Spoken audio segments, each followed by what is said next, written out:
సురక్షితంగా బైన్సాకు చేరిన యాత్రికుల బృందం ఎమ్మెల్యే నివాసానికి రాక కన్నీటి పర్యంతమైన యాత్రికులు భోజన ఏర్పాట్లు చేసి ఓదార్చిన ఎమ్మెల్యే. ఉత్తరప్రదేశ్లోని బృందావన్లో బైన్సాకు చెందిన యాత్రికుల బస్సు అగ్నికి ఆహుతి కాగా సీలెం దురుపతి అనే వృద్ధుడు సజీవ దహనం కాగా అక్కడే అంత్యక్రియలు జరిపారు. సర్వస్వం కోల్పోయి కట్టుబట్టలతో మిగిలిన యాత్రికులను బైన్సాకు రప్పించడానికి ఎమ్మెల్యే పవర్ రామారావు పటేల్ అక్కడి ప్రభుత్వంతో మాట్లాడి ఏర్పాట్లు చేయించారు. దారి ఖర్చుల నిమిత్తం ప్రభుత్వంచే ఒక్కొక్కరికి 1500 రూపాయలు ఇప్పించారు. 2 వాహనాల్లో యాత్రికులు గురువారం సాయంత్రం సురక్షితంగా బైన్సాకు చేరుకున్నారు.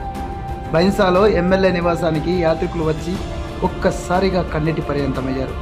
ఒకరిని కోల్పోయామని, తమకు పెద్ద ప్రమాదం తప్పిందని బోరున విలపించారు. ఎమ్మెల్యే వారిని ఓదార్చారు. నేనున్నానంటూ భరోసా కల్పించారు. యాత్రికుల కుటుంబ సభ్యులు, బంధువులతో ఎమ్మెల్యే నివాసం జనసందోహంతో నిండిపోయింది.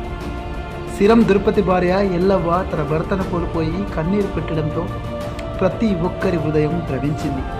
ఎమ్మెల్యే రామారావు పటేల్ అక్కున చేర్చుకొని ఓదార్చారు. ధైర్యంగా ఉండాలని అందరినీ పలకరించారు. అక్కడే భోజన ఏర్పాట్లు చేయించి యాత్రికులకు వడ్డన చేశారు. ఈ సందర్భంగా ఎమ్మెల్యేకు యాత్రికులు కృతజ్ఞతలు చెప్పారు. అక్కడి ప్రభుత్వం తమకు అన్ని విధాలుగా ఆదుకుందని జిల్లా కలెక్టర్, ఎస్పీ, అక్కడి ప్రాంత ప్రజాప్రతినిధులు, రాష్ట్రీయ స్వయం సేవక్ సంఘ్ సభ్యులు తమకు వద్దకు వచ్చి భోజన ఏర్పాట్లతో పాటు ఉండేందుకు వసతి కల్పించారన్నారు. తిరుపతి అంత్యక్రియలు ముగియగానే తమకు వాహనాలు ఏర్పాటు చేసి ఆర్థిక సహాయం చేశారన్నారు.